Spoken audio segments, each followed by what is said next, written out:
Seorang pemuda yang hidup di lingkungan kelas menengah ke bawah membuat suatu perubahan dalam hidupnya. Dia menjadi seorang kurir, namun bukan kurir sembarang kurir. Kliennya adalah para pejabat-pejabat dan orang-orang yang suka membuat kejahatan dalam dunia ekonomi. Bahkan sampai-sampai dia kenal dengan dan dekat dengan istri dari pasangan kliennya dan malah adu mekanik dengannya. Ya, film dengan judul The Courier yang dirilis pada tahun 2024 ini akan menceritakan kisahnya. Ivan adalah seorang pemuda yang tidak memiliki masa depan yang jelas. Pekerjaannya hanya nongkrong sama teman-temannya. Dia juga kesal karena hidup dengan kondisi keluarga yang begini-begini saja. Ayahnya adalah orang yang jujur semasa hidupnya. Tapi bagi Ivan, orang jujur itu tidak bisa punya uang yang banyak. Sampai pada akhirnya, dia bekerja menjadi seorang kurir pencucian uang untuk para pejabat-pejabat nakal. Ivan bisa mengendarai mobil dengan baik dan lincah. Dan klien pertamanya adalah seorang pria gebuk yang membawakan uang untuk salah satu orang penting di sana. Dan kala itu, istrinya yang keluar bernama Anne. Anne tidak kenal Ivan karena dia orang baru. Namun pada akhirnya, Ivan dibawa masuk dan diperkenalkan dengan suaminya. Intinya, Ivan dipakai untuk dipekerjakan sebagai kurir spesial. Selama menjadi kurir ini, Ivan banyak ketemu dan kenal sama orang-orang penting. Bahkan istri-istri mereka pun membuat Ivan jadi pengen memiliki. Namun, pekerjaan ini membutuhkan keberanian dan siap menerima masalah. Suatu malam, Ivan didatangi polisi karena merasa dicurigai.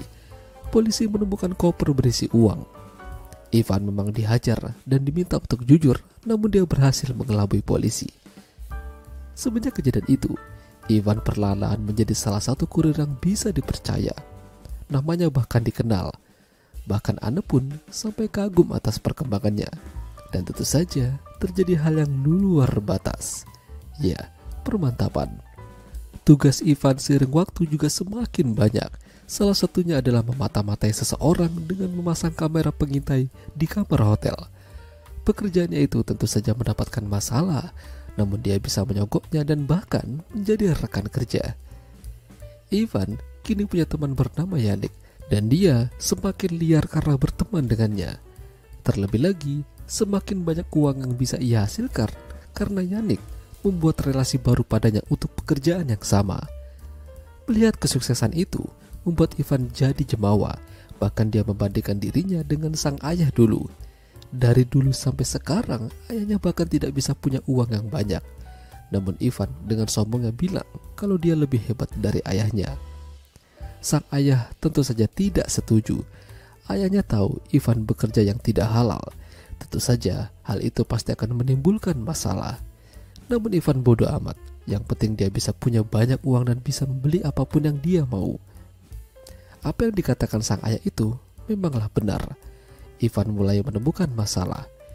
Anne sempat mendatanginya dan mengatakan kalau Ivan terlalu terbuka. Maksudnya, Ivan terlalu memperlihatkan diri kalau dia adalah seorang kurir spesial. Hal ini akan mengancam keberlangsungan bisnis mereka. Tapi, Ivan malah nyolot dan tidak mau diatur-atur. Hubungan mereka terputus beberapa minggu, namun pada akhirnya mereka kembali bertemu dan membicarakan bisnis lagi. Kali ini targetnya adalah seorang Cina. Ivan bekerja sama dengan Anne, tapi dia juga menjadi mata-mata dan menjadi kurir bagi orang Cina tersebut. Tapi sayangnya, suami Anne melakukan kesalahan fatal. Dia membuat masalah dengan tidak memberikan barang yang diminta pada orang Cina itu dan membawa kabur uangnya. Alhasil, Anne dan Ivan menjadi incaran mereka. Kala itu mereka tertangkap dan akan dihabisi. Namun Ivan lagi-lagi berhasil meyakinkan mereka kalau dia akan menebus kesalahannya dengan mengembalikan uang mereka dari suaminya Anne. Ya, pada akhirnya Ivan berhasil, namun dia harus tertangkap oleh kepolisian atas tindakannya. Tidak hanya itu, Anne juga harus berpura-pura tidak kenal dengan Ivan supaya posisinya aman. Tapi, nasi sudah menjadi bubur. Apa yang dikatakan sang ayah memanglah benar. Pekerjaan dan uang yang dihasilkan dari hal yang tidak baik akan mendatangkan masalah. Apa yang kita tanam, itulah yang kita tuai. Dan pada akhirnya, film pun selesai. Ya, itulah tadi alur cerita film The Courier. Jika kalian suka dengan video ini, jangan lupa untuk tinggalkan like dan sampai jumpa lagi.